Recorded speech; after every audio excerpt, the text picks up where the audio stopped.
चला तर राम राम मंडळी. तर बघा मिरच्या न्यायला आले, थोड्याशा मिरची भजे करायला. आता खुरपील्यात मिरच्या चांगल्या आल्यात, पिकाय पण लागले. तर बघा किती छान मिरच्या लागल्यात. हे बघा, हे का एकदम छान लागलेत. आणि ह्याला फवारले, खाट टाकले म्हणून एकदम छान आल्यात. पिकाय लागल्यात. आणि मन गोष्ट खुरपून हे करून घेतलं, सगळं जपलं ना की कोणतंही आपण लावलेला भाजीपाला एकदम चांगला येत असतो. तर बघा हे एवढंच झाड आहे, तर ह्या किती मिरच्या लागले त्याला, नाही का. पिकाय लागल्यात आता, कारण वाळलेल्या मिरच्याचं तर एवढं भाव वाढलेले आहेत म्हणून आपण खायापुरत्याच लावले तर घरच्या घरीच. तर छान आले तर मिरच्या आता. बघा हे एवढं झाडाला किती आले तर, आहे का. आणि ह्याला मी साखर टाकली होती. साखर टाकल्यावर गोड झाल्यात का नाही मिरच्या काय माहिती, खाऊन बघायची का. तिखट लागली तर माझ्यापाशी पाणी सुद्धा आणलेलं नाही मी, का.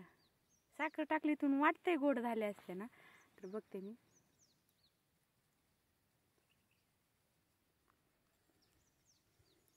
हाय बरी लागते गोड थोडी. तर तुम्हाला टेस्ट कराय हो का.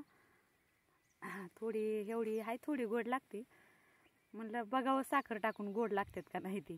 तर टाकली साखर मी, आल्यात चांगल्या छान आहे. आता आणि की खाल्ली असती पण तिखट लागली लई, तर पाणी नाही पण गोड लागते. तुम्ही पण मिरच्याला साखर टाकून बघा कशा लागतात, गोड लागतात का ना. नक्की गोड लागणार आहे तर नक्की टाकून बघा.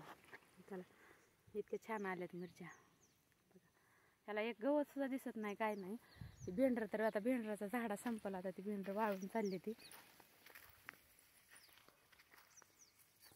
टमाटे पण पिकले. तर ही हळद फक्त वाळायला लागली, कारण त्याच्यावर काहीतरी इगीन पडल्यासारखं झालं, त्याच्यामुळे ती वाळायली. तर टमाटे पण पिकले. असंच शेतकऱ्याचं असंच असते, थोडं थोडं खायापुरतं लावायचं असतं शेतात माळवं. तर इथं बघा किती छान पिकल्या त्या मिरच्या, बघा का एकदम सुंदर पिकल्या. टमाटे आपण खायापुरती झाडं लावली होती, तर आल्या ह्याला पण आवडतं मला पण भाकरीसोबत खायला. अशा मिरच्या येतात छान आल्या.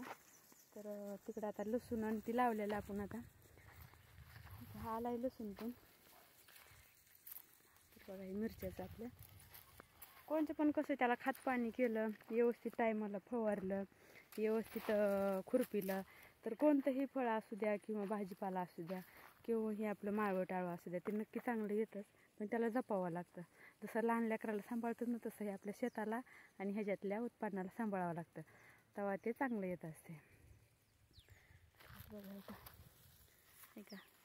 आणि ह्याच मिरच्या तर आम्ही विकण्यासाठी लय मोठ्या एवढी वाटणी लावली असते तर एवढ्या चांगल्या आल्या नसत्या, कारण ती असते तसं. आता बघू थोड्या एवढ्याच खायापुरत्या लावल्या का म्हणून एवढ्या चांगल्या आल्या. तर लय मोठ्या लावल्या असत्या तर ह्याला भाव पण नव्हता. आता सध्या हाय भाव, आणि एवढ्या चांगल्या पण आल्या नसत्या.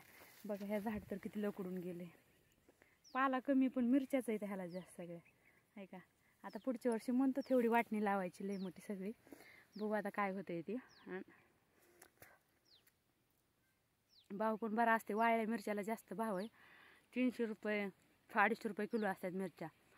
म्हणून आम्ही घरी लागतात ना काळं तिखट करायला, लाल मिरची पावडर करायला, म्हणून घरीच आम्ही खायापुरत्या लावल्या होत्या.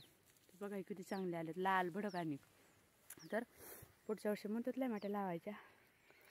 तर बघा कशा वाटल्या आमची मिरच्यांची मला नक्की सांगा कमेंटमध्ये.